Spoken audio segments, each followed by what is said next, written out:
As a small business owner, I was always interested in learning about how people manage business, how people manage people. But over these past 6 years, I've gotten even a little bit more interested in that.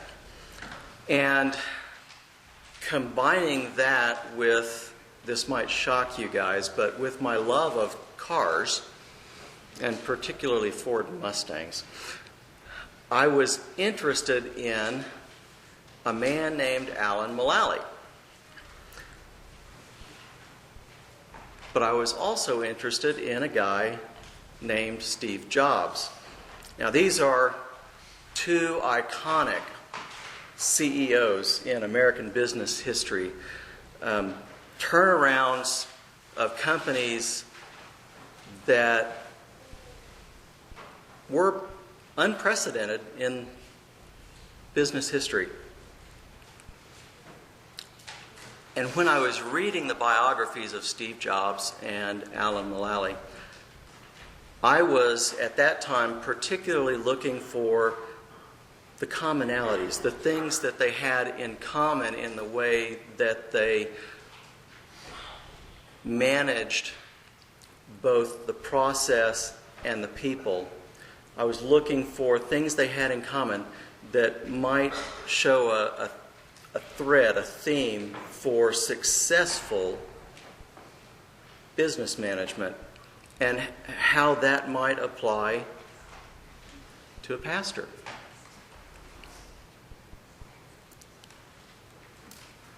But today, I want to talk about the differences between those two guys. Steve Jobs, everybody knows who he is, right? Helped found the company Apple, and then after a while stepped away from the company. And the company floundered. And eventually he wanted to come back in because he wanted to rescue this company. It was so identified with him that he couldn't stand to watch it fail.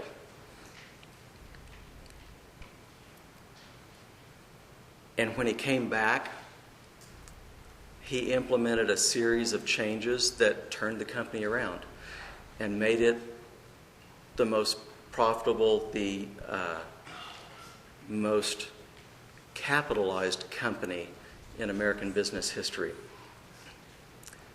Alan Mulally, on the other hand, was a guy that was working at Boeing, was promoted to a vice president level, but he had his sights set higher. A little boy from Kansas who grew up liking airplanes, became an engineer, went off to Boeing, but he wanted to prove that this little boy from Kansas wasn't just a country bumpkin. He wanted to become a CEO, and he wanted to be CEO of Boeing really bad. But a guy named Bill Ford Jr. came knocking at his door, said, "Alan, I've got a job for you. Come over here to Ford. We need a new CEO, and we need a CEO that's as good as you, because I think you're the only person that can save this company." Now, this is a member of the Ford family, a private company. They might sell some shares on the stock exchange, but they are non-voting shares. The family owns all of the voting stock in this company. And he's stepping aside as CEO because he realizes he can't save his family's own company. Alan, he thinks, can. And Alan comes in and saves the company. But that's about where the similarities in these two men stop.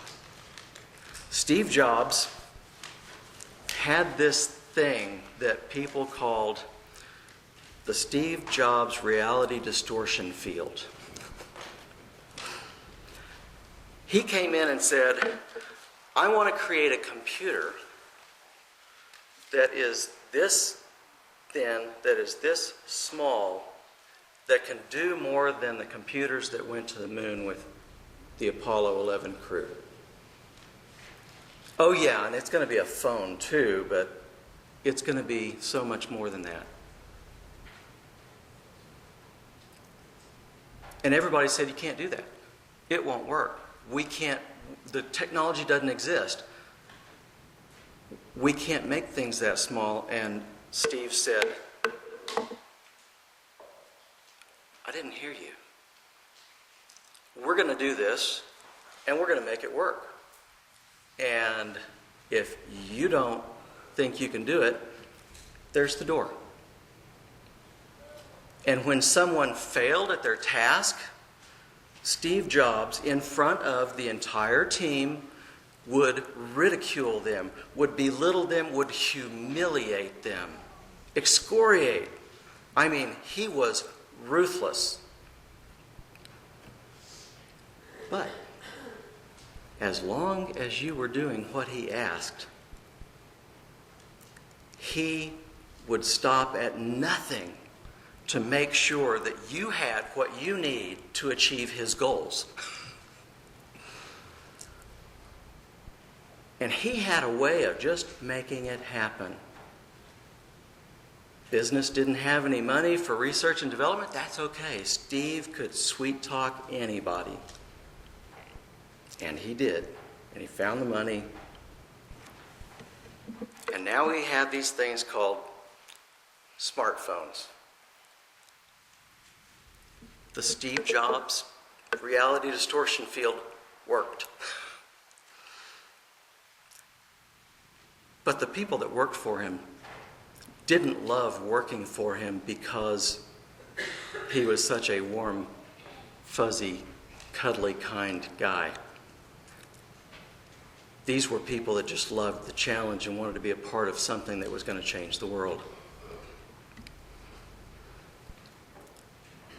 Alan Mulally, on the other hand, came into Ford, into a cutthroat culture where all of the top executive team were always walking around with their head on a swivel, wondering who was going to cut them down next. They were always trying to sabotage the other division. They were always trying to make themselves look better. And Alan came in and said, no, this is not the way we're going to do this. We are going to be a family. We're going to be a team. We are going to work together. If someone has a problem, you're going to help them solve it. And if you have a problem, you're going to be honest about it and tell us that you have a problem.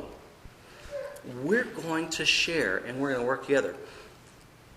Alan actually would go down to the regular employees' cafeteria and sit down with John Smith and just say, where do you work? Oh, okay, so tell me about your responsibilities and how's that going? And what can we do to make your job easier? What can we do to make your job better? How can we clear away obstacles for you? And he did this even with the janitorial staff, people. This is CEO of Ford Motor Company. So let me ask you a question. If you were going to apply for a job at a company and you had two choices, Apple or Ford Motor Company, knowing that you would be working directly with one of these two people, who would you choose?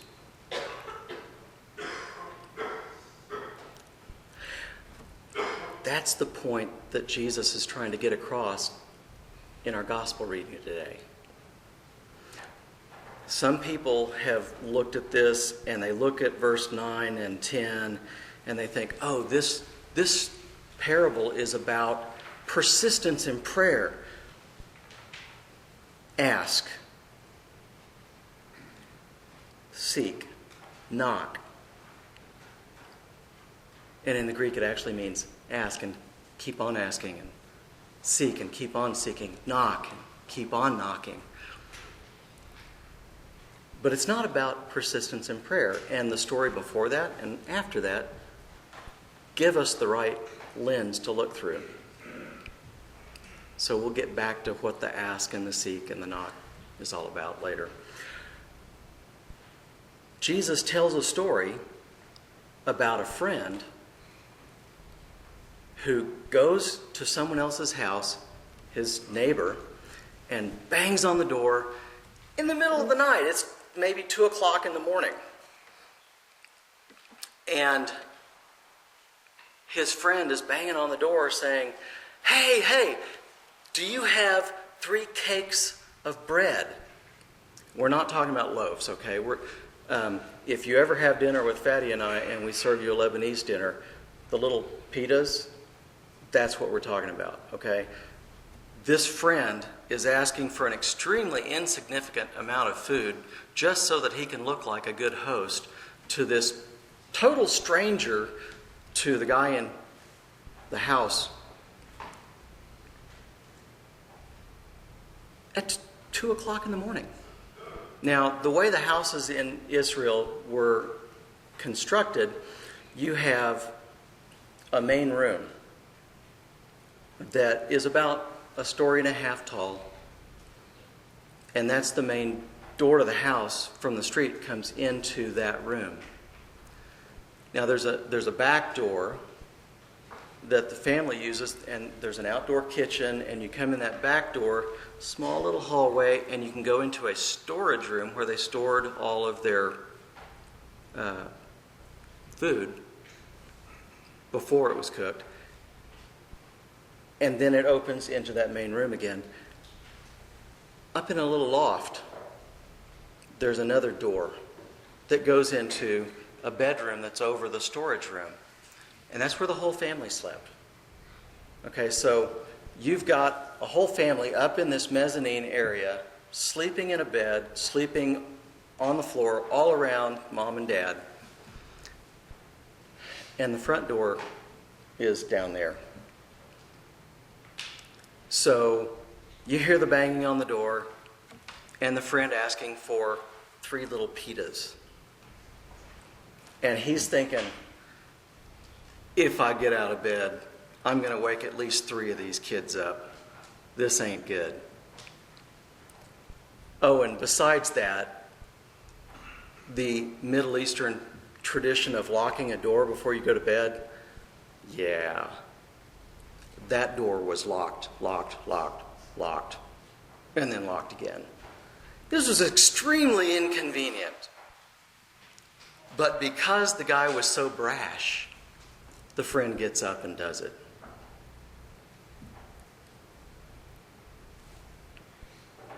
When Jesus goes to the story about the father, the earthly father, and he says, who among you has a son that would ask for a fish and you'd give him a snake? Now, we're not talking about live snakes, folks. We're talking about the difference between a fish that has lots of good meat on it and a snake where you really have to work to find meat.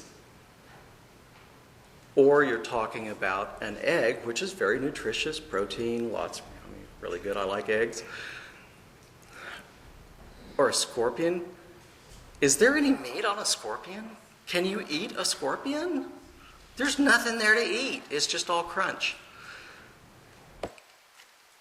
So if a dad on earth knows how to give good gifts, if a neighbor who, although he's inconvenienced by all of these circumstances, still gets up and gives what the neighbor asks, think about it. You've got Abba Father, God the Father, who loves you with a perfect love. There is not an inconvenient time to go knocking on his door. You can do it at 2 a.m. He's not going to say, my kids are sleeping, I can't get up now.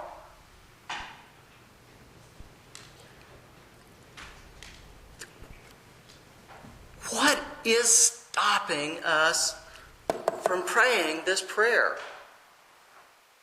Your kingdom come, your will be done on earth, in my life, today, as it's being done in heaven.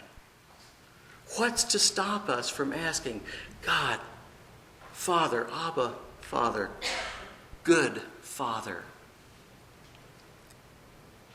give me what I need today to do your will?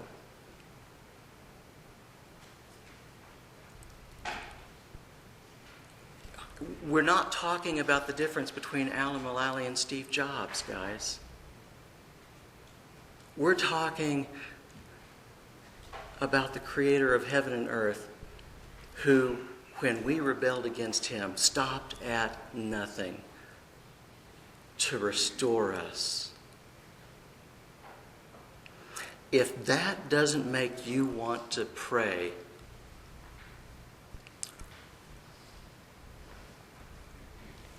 most mornings I'm over at J&B's. You can come down, sit down, we can have a cup of coffee. Let's talk about it.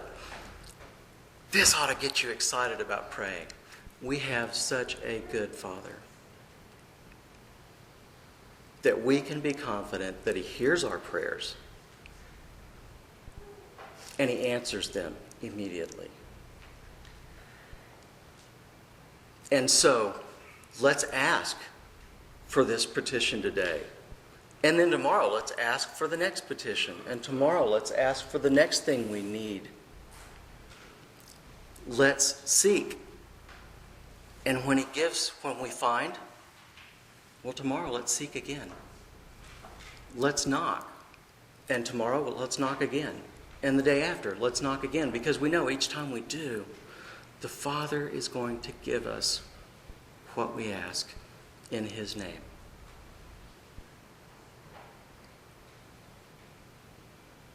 Knowing that, let's stand and come before the Lord boldly, asking Him to meet the needs of all people according to their will. Please stand.